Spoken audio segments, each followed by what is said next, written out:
मेरे चैनल को सब्सक्राइब करने के लिए सब्सक्राइब वाले आइकन को क्लिक करें और नोटिफिकेशन के लिए उसके साथ में बने बेल आइकन को क्लिक करें। इससे मेरे द्वारा अपलोड किए गए वीडियो का नोटिफिकेशन आपको आता रहेगा। हेलो फ्रेंड्स, आज के हम इस वीडियो में देखेंगे कि ये जो 4-वे वाल्व होता है जो कि नॉर्मली हमारे एयर कंडीशनर के अंदर हॉट एंड कोल्ड फंक्शंस के लिए होता है, और आजकल हमारे जितने भी स्प्लिट एयर कंडीशनर आ रहे हैं वो हॉट एंड कोल्ड हैं। तो ये 4-वे वाल्व कहाँ लगा होता है और ये कैसे काम करता है। तो 4-वे वाल्व कैसे काम करता है, जैसा कि 4-वे वाल्व में 4 ट्यूब होती हैं, एक कंप्रेसर डिस्चार्ज के लिए, एक कंप्रेसर सक्शन के लिए, एक कूलिंग कॉइल के लिए और एक कंडेंसर के लिए, और इसके ऊपर एक पायलट सोलेनॉइड वाल्व लगा होता है जो इसकी पोजीशन को चेंज करता है। तो इसको अच्छे से समझने के लिए कि इसके अंदर क्या होता है और ये कैसे काम करता है, आइए इसका कट ओपन व्यू देखते हैं और समझते हैं। तो ये कंप्रेसर डिस्चार्ज है और ये कंप्रेसर सक्शन के लिए है। ये जो दोनों लाइन हैं, एक कूलिंग कॉइल के लिए है और दूसरी ये कंडेंसर के लिए है। ये जो कंप्रेसर डिस्चार्ज है यह एक बार कंडेंसर वाली लाइन से मिलता है और एक बार ये कूलिंग कॉइल वाली लाइन से जुड़ता है। इसी तरह कंप्रेसर सक्शन वाला जो पोर्ट है वो एक बार कंडेंसर के साथ में जुड़ता है और एक बार कूलिंग कॉइल के साथ में जुड़ता है। इन लाइनों की पोजीशन को चेंज करने के लिए इसके ऊपर एक पायलट सोलेनॉइड वाल्व लगा होता है जो इन कैपिलरी ट्यूब के जरिए ये मेन लाइंस के साथ में जुड़ा होता है, कनेक्टेड होता है। तो जैसे ही हम ये पायलट सोलेनॉइड वाल्व की कॉइल को एनर्जाइज करते हैं, उसमें करंट पास होता है, तो इसका जो प्लंजर होता है वो मूव करता है, और जब ये हाई प्रेशर इस तरफ आता है तो ये स्लाइडर जो है वो लो साइड की तरफ मूव कर जाता है। जब ये कॉइल में करंट नहीं होता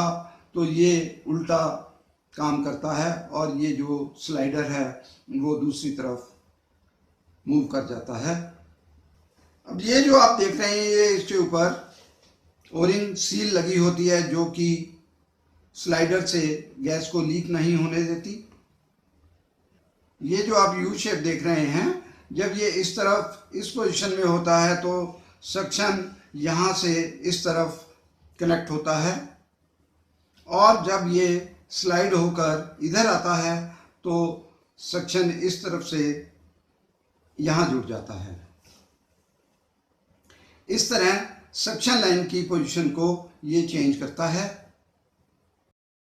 और अब अगर हम डिस्चार्ज लाइन को देखें कि ये कैसे चेंज होती है, जब ये इस पोजीशन में होता है तो डिस्चार्ज लाइन यहाँ से इस पोर्ट से कनेक्ट रहता है, और जब ये स्लाइड होता है तो सक्शन के साथ साथ डिस्चार्ज पोर्ट भी दूसरी तरफ कनेक्ट हो जाता है। क्योंकि ये जो पायलट वाल्व है ये कैपिलरी के द्वारा प्रेशर पर काम करता है, और कई बार इसकी जो कैपिलरी ट्यूब्स हैं वो चोक हो जाती हैं जिससे ये मूव नहीं कर पाता और ये हॉट एंड कोल्ड वाले फंक्शन को ऑपरेट नहीं करता है। इसकी कॉइल को चेक करने के लिए आप इसमें रेजिस्टेंस चेक कर सकते हैं, और वाल्व की मूवमेंट को चेक करने के लिए कि इसका प्लंजर जो है वो स्टक तो नहीं हो गया, आप एक मैग्नेट, ये जो चुंबक होता है वो लेकर अगर आप यहाँ इसके कॉइल के ऊपर स्लाइड करेंगे तो आपको इसकी मूवमेंट का भी पता चल जाएगा कि ये मूव हो रहा है कि नहीं हो रहा है। अब यहाँ इस स्लाइड के ऊपर आपको जो दिखाया जा रहा है वो यहाँ पे ये पूरा एक रेफ्रिजरेशन साइकिल है, और इसमें अगर आप देखें अभी ये कूलिंग साइकिल में है, और ये जो कंप्रेसर में आपको पिंक लाइन दिखाई गई है ये डिस्चार्ज लाइन है जो कि 4-वे वाल्व से होती हुई कंडेंसर में जा रही है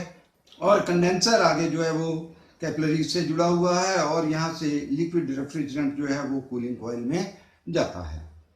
और यहाँ पे ये वेपराइज होकर कूलिंग कॉइल से 4-वे वाल्व से होता हुआ ये कंप्रेसर के सक्शन लाइन में जुड़ा हुआ है। तो इस तरह ये कूल मोड में काम करता है। अभी हीट मोड में जैसा कि आप देख रहे हैं वाल्व की पोजीशन चेंज हो गई है और अब ये कंप्रेसर के डिस्चार्ज से होता हुआ 4-वे वाल्व के जरिए कूलिंग कॉइल में जा रहा है, जिससे कि कूलिंग कॉइल जो है वो कंडेंसर बन जाता है और कूलिंग कॉइल का ये जो आउटलेट है जो कि अभी ये कंडेंसर बना हुआ है, ये कैपिलरी से होता हुआ रेफ्रिजरेंट जो है वो कंडेंसर में आता है और कंडेंसर जो है क्योंकि अब वो कूलिंग कॉइल बन गया है और यहाँ पे ये रेफ्रिजरेंट इवेपोरेट होकर 4-वे वाल्व के जरिए कंप्रेसर में सक्शन से पहुंच जाता है। इस तरह कूलिंग कॉइल कंडेंसर का काम करता है और कंडेंसर जो है वो कूलिंग कॉइल का काम। उम्मीद है कि अब आपको ये समझ लग गया होगा कि ये 4-वे वाल्व कैसे काम करता है, कहाँ लगा होता है और ये कैसे कूलिंग कॉइल को कंडेंसर और कंडेंसर को कूलिंग कॉइल बना देता है। और अधिक जानकारी के लिए आप कमेंट में लिखें, मैं आपके सवालों का जवाब दूंगा। धन्यवाद।